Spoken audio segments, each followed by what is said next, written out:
Discover the transformative power of Zen and the art of NLP. A lot more success with a lot less stress on Transformation Talk Radio. Every Thursday at 9:30 a.m. Pacific, Dr. Steve Simpson combines the principles of Zen philosophy with the techniques of neuro-linguistic programming to help you achieve your goals with ease and tranquility. Whether you're seeking personal growth, professional development, or improved relationships, this show offers practical strategies and insights to navigate life's challenges with a calm and focused mindset. Get ready to embrace a new level of success and serenity. Zen and the art of NLP starts now.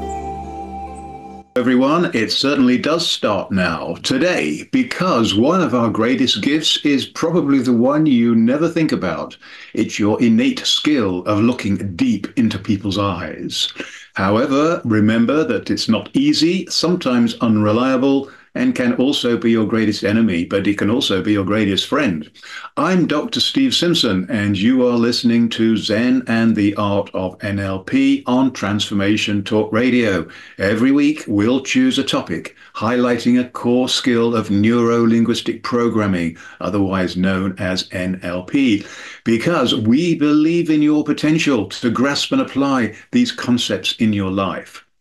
The three foundations of NLP are: number one, modeling excellence, no need to reinvent any wheels; number two, using effective language patterns; and number three, learning how to connect to the massive power of the unconscious mind, mainly through hypnosis, although there are other ways as well. These foundations form the basis of NLP and are crucial for understanding its principles and techniques. We'll also explore Zen philosophies. Zen is a state of calmness, attentiveness, and inner peace. It shares a common goal with NLP to enhance personal development and improve communication. Someone with a Zen attitude approaches a situation calmly and with a focused awareness. This is the home of peak performance and the source of massive results. Today's headline topic is the power of your eyes and how they might reveal your hidden secrets. I've got three quotes for you. Do you know what the poet Rumi thought about eyes? Everything that is made beautiful and fair and lovely is made for the eye of one who sees. And I wonder how many of us are not seeing what's in front of our eyes. And number two, do you know what artist Paul Klee thought about eyes? One eye sees, the other feels.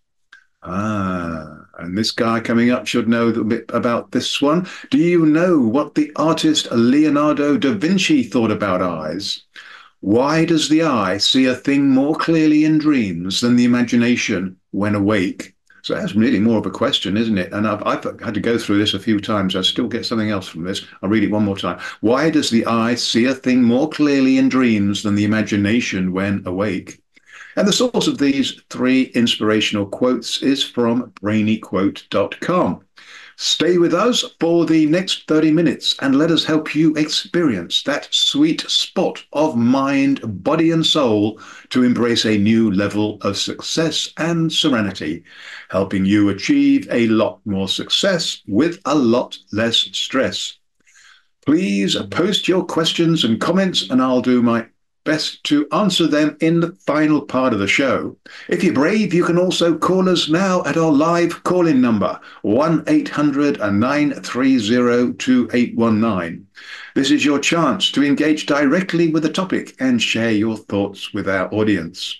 To remind you, today's headline topic is the power of your eyes and how they might reveal your hidden secrets.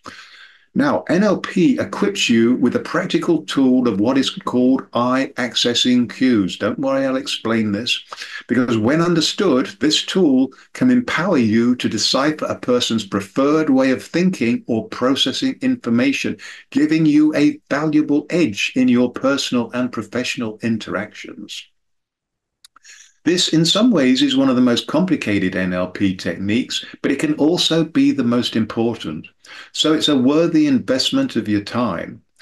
Sadly, it's often very badly taught, not because the trainers lack skills, but because they don't, but because it's a complex model to get your hands around. Now, I'm taking on a big challenge today, trying to explain this in a way that's never been done before, or I've never done it before, and that hopefully you will find it hard to forget. So let's get started right now. Step one of three to mastering this skill is understanding the origin and background of eye movements in communication.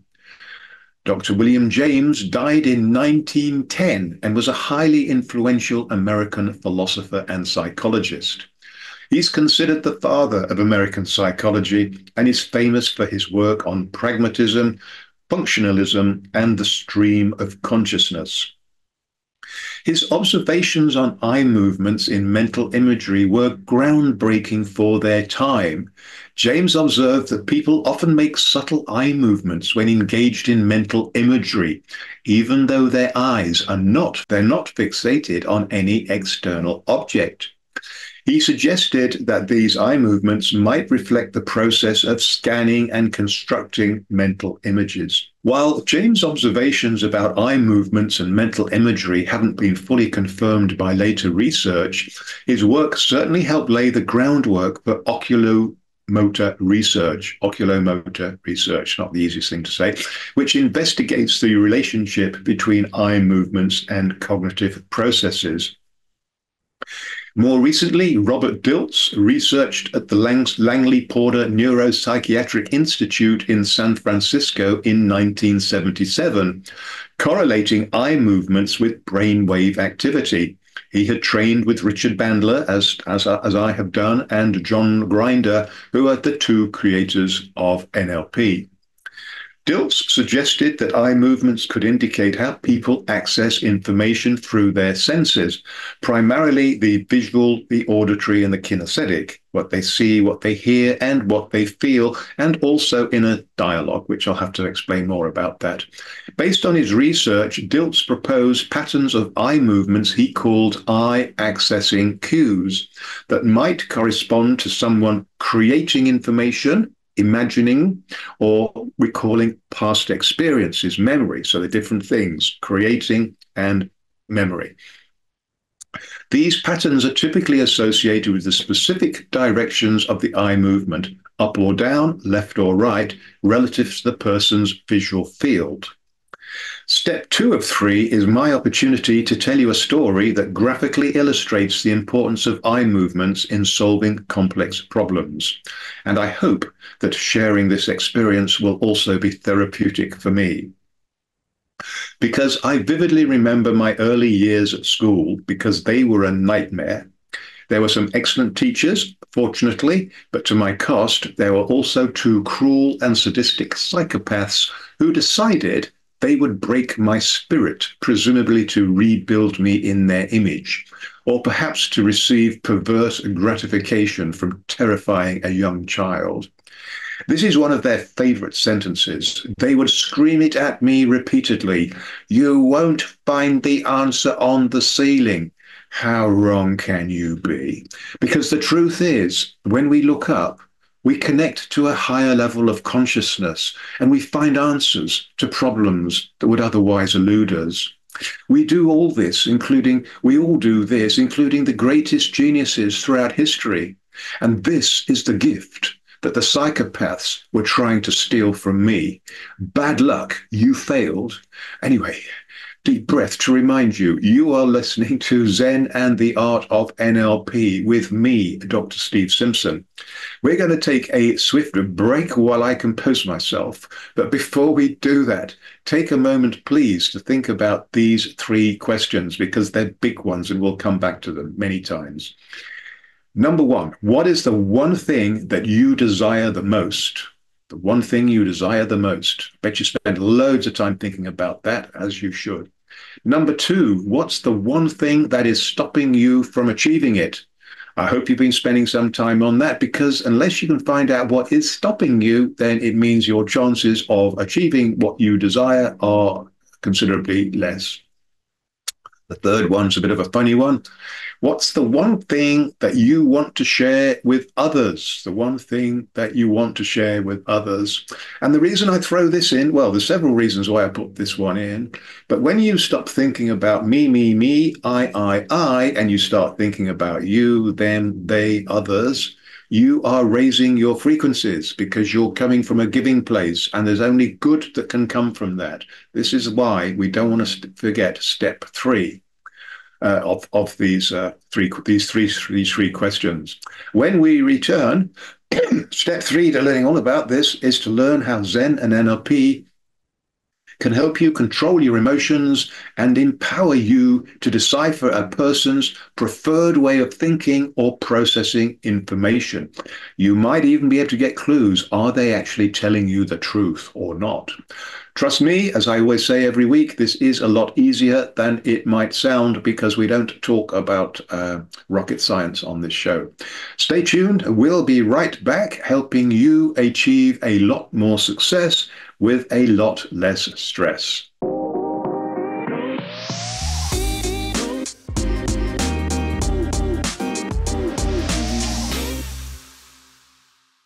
And we are right back. I hope you enjoyed pondering those three big questions during the break. Now, I've got another big question for you. Actually, it's more of a big ask.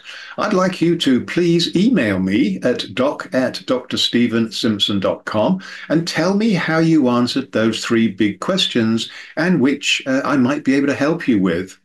Because I'd like to use this as content for a future show. And in return, you'll help others struggling with the same issues. That's guaranteed. And when you help others, which is also guaranteed, you raise your frequencies and receive many gifts from the universe in return. You can also be anonymous. Tell me this in your note. The best way to find out more about me and my work, and I hope you do, is to check out my website, drstephensimpson.com. Sign up for my free weekly newsletter and discover plenty of other free stuff to explore, including the Zen Doctor and the Poker Genius podcast channels. If you feel rich, and I hope you do, or I hope you will be rich very shortly, you can purchase some great books, hypnotic audiobooks, and coaching programs there as well. As you would expect, I confidently recommend any of my books on Amazon. I've published 7 so far. I've no plans for an 8th, but you can never say never, can you? A good place to start would be my book, Get Lucky Now. It's been pretty popular, and I know from the notes I've had from people that it's helped a lot of people get lucky. According to the Amazon description, Get Lucky Now, The 7 Secrets of Lucky People, presents simple yet extraordinary strategies for listening to your intuition. Unscrambling complex issues into easy-to-understand concepts, Simpson offers real-world examples and visionary action steps to tap into your sixth sense and manifest your greatest ambitions.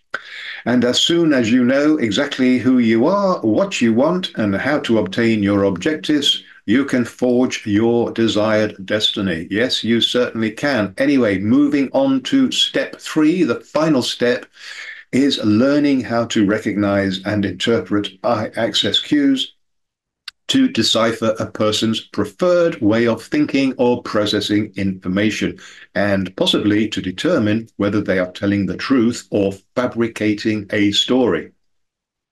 Now, here's a breakdown of NLP eye-accessing cues. And I said I'm going to do this in a slightly different way. There are a couple of things that are really important. Before you start, the most important thing to know is this. Are you left-handed, are you right-handed, or are you ambidextrous? Well, that's not too difficult, is it? Most people are right-handed. And if you're predominantly right-handed, your brain will prefer to use the right side of the brain to connect to your innate creativity. Remember that? If you're right-handed, the right-hand side of your brain will prefer to use that side to connect. If you're predominantly left-handed, as I am, your brain will prefer to use the left side of the brain to connect to your and mine innate creativity. If you're ambidextrous, and quite a lot of people are, you will likely flip from the left side of your brain to the right side, which will make interpretation a little bit complex, but not impossible. So let's start with what you see. These examples assume that you are right-handed. Now, this next bit, I had to look in the mirror just to be sure about this. I hope your eyes are above your ears, not the top of your ears, but the holes in your ears. Most people, the eyes are above there. Therefore, I'm going to assume that they are. So if you create or construct visual images, your eyes will naturally move up and to the right, up and to the right, because that's where you're scanning your brain into the visual images. And this is how people like to think. If your eyes move up and to the left, you're moving away from creativity and you're trying to tap into a library of memories which are probably going to be pretty dull. So very different. Creativity on the one hand, into your database on the left. So how does this work in practice? Hopefully this will make it a bit easier to understand. Consider a simple question. What would you like to do tomorrow? As you create an image of your desired activity, your eyes will naturally move up and to the right, indicating a visual representation in your mind. What did you do yesterday? Eyes will move up and to the left as you remember events. Okay, the second major sense, what you hear. What is the best sound you would like to hear today? Eyes will naturally move to the right towards where your ear is, and then if you ask the question, what was the worst sound you heard yesterday? Oh, who knows what that might have been, an alarm going off next to you. Eyes will move to the left, towards your left ear, as you remember. And then what you feel, the kinesthetics. So how do you feel today? Let's say, I feel sad. My eyes and my head move down. We all look down when we're feeling sad, connecting to the source of my feelings, which are not in the brain. The source of my feelings are lower down, often in the heart or the stomach, and it can be other places as well. Now, a different kind of question about the feelings. How would you like to feel today? Our eyes move up and to the right as we visualize our feelings. You see, we're moving from a feeling now into something we can see. And the example that I've probably given several times is that of Professor Milton Erickson, known as the father of modern medical hypnosis. He saw a lot of people who are chronically depressed, because these people come every week or every month for years on end. Sadly so. Anyway, when he was treating these patients in slightly controversial ways, on their way home, he said, don't drive, don't catch the bus or the tube or whatever. Part of your journey, I want you to walk, and I want you to count how many chimneys that you can see. Now, of course, he's not interested in chimneys, or I don't imagine he was, but what he is interested in is getting people to look up. Because when we look up, we raise our physiology, we raise our frequencies, just like when we look down. So a good thing to do, we can all do this. When we're walking, let's keep looking up, not down at the ground in front of us. Okay, a few little points about this. It's crucial to remember that NLP eye-accessing cues they're not definitive. We should always respect and value individual differences, because cultural background, handedness, left or right, ambidextrous, and personal experiences can influence eye movements. Remember, NLP eye-accessing cues are just one aspect of a larger picture. They should be used with other verbal and non-verbal cues, which we've talked about, such as posture, hand movements, and tone of voice, to achieve a more comprehensive understanding. If you research eye-access cues, you'll come across many conflicting views, which suggests that, as usual, more research is required. So how have people used these eye-accessing cues? Well, according to stories that Richard Bandler tells, he was hired by the CIA, and they did a lot of training in this because, of course, they're very interested in finding whether people are telling the truth or not, as are the police. And there are police forces around the world that have at least experimented with this. I certainly use it with some of my clients, not necessarily a lot, but one of the things that I spend a fair amount of time with is professional poker players. And as you can imagine, if they can pick up any clues about whether the other person has got two aces in his hand or two cards that aren't much good, then there's going to be a very big financial advantage to him or her. Um, Things you can do, practice by watching TV with the volume turned down, not only for eye accessing cues, but you will learn a lot by watching TV with no volume. It'll drive the people crazy around you, but they will get used to it, I assure you. Now, we've got some expressions that people use about the eyes, and one of the expressions is the deer in the headlights. I think we can all visualize that, can't we? That poor little D with the big headlights bearing down, eyes wide, not moving at all. We all know about fight and flight, but this poor little deer does the other thing, which is freeze. And I just hope that he or she decides to use flight in time. We've all heard the expression shifty eyes. People are looking one side or the other, one side or the other. Why would they be doing that? I don't know. There's many reasons, many innocent reasons, but they might also be flitting in between the truth and the creating type thing. And we've all heard about spinning eyes. Spinning eyes are pretty serious. When somebody's eyes are spinning, and occasionally we might see that, it's because they're under stress and they really do not have a clue how to respond. And they are literally searching the parts of their brain to do with visual, auditory, and feelings, trying to find an answer somewhere, just like how I used to look at the ceiling. And sometimes they will find the answer. As usual, the more time spent in practice will be rewarded as your skills myelinate and become automatic. It is therefore worth making the effort. Okay, moving on to 3 questions. Let's see how many we can get through. Hans wants to know, when a client is sitting opposite me and their eyes move to my left, would this be to their right? And this is where it gets really confusing. I know it shouldn't, but once we start looking at mirror image, when we look in the mirror and every left is right and all the rest other way, when we look at another person in front of us, it's like looking at a mirror image. It's easy in the heat of the moment to forget and to assume that your right is their right. And one of the reasons it probably is that when we see something, these signals, they go through the brain and they actually cross over to the other side. Not only do that, but they flip upside down. So already we're looking at something that's the wrong way around and also upside down. So brain's got quite a lot to process there. So anyway, Hans, you are right. When a client's sitting opposite their eyes move to my left, this would be their right, yeah. Bobby wants to know if some companies use this technique in interviews. I have heard that some companies do, and I hope that they are using caution because this is not absolute. It can give you indications, but nothing more than that. I have a feeling that when I used to go for interviews, I have a feeling that on a few occasions people were using this on me, and I didn't know anything about it at that time, but I thought they were watching me rather intently. Ellie wants to know, if I look up, will this help me to find solutions to problems? Well, yeah, it will. I mean, when I mentioned about Professor Milton Erickson looking up at the chimneys, definitely all of us should spend more time looking up than looking down.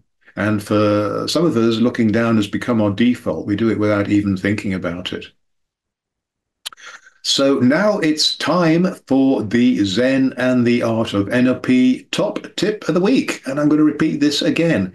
Practice by watching TV with the volume turned down. And I can also add to that, and don't care what other people say. Turn their volume down as well. Practice by watching TV with the volume turned down and really closely study how people move their eyes around. Some of the best actors are really good at this. They're playing a part, but they're making their eyes tell the story. This is the easy way to a lot more success with a lot less stress. Thanks for joining us today. We've got a great program lined up for you on the same day, at the same time, and at the same place next week. Be there and invite all your friends and family and everybody else too, even the people you don't like, because who knows, you might even get to enjoy their company and they might become your best friend. Stranger things have happened. Let's all raise the vibration of ourselves and our world to a higher frequency, because it certainly needs it. It seriously does. Finally, don't forget to check out my website, drstephensimpson.com. Sign up for my free weekly newsletter and discover plenty of other great stuff too. Don't forget to send me your answers to the big three questions posted just before the break. I would really appreciate that. Thanks for joining us on the show. I look forward to meeting you all again next week. In the meantime, meet many exciting new people, make massive progress on your projects, and most importantly, have almost too much fun. Goodbye for now.